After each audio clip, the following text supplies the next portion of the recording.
বাইকের লাইন না, এই যে এখনো গাড়ির লাইনই চলতেছে।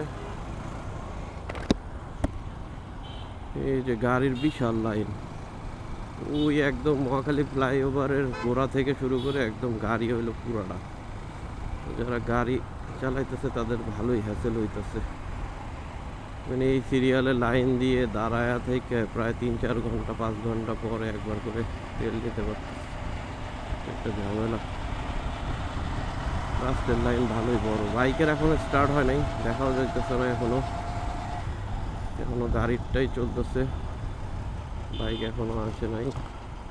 ওই যে সামনে থেকে বাইক দেখা যাচ্ছে হয়তো। এই যে বাইকের লাইন হচ্ছে এখান থেকে, তারপরেও বাইকেরও ভালোই দূর আছে এখান থেকেও, বেশ ভালো দূর। এই যে বাইকের লাইন দেখেন কি অবস্থা। এই যে দেখেন বিশাল, বাইক নিয়ে বসে আছে, এই যে বাচ্চা নিয়ে আছে, তো আছে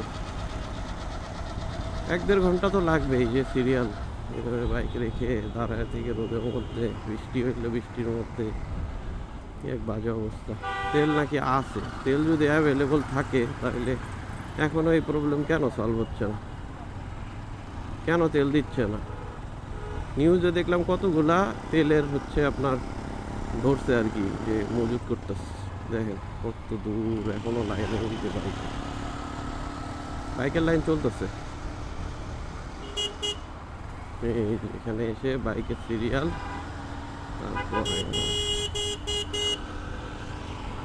এই বাইকের লাইন শেষ, বিশাল সিরিয়াল চলতেছে ট্রাস্টে তেলের লাইন নিয়ে।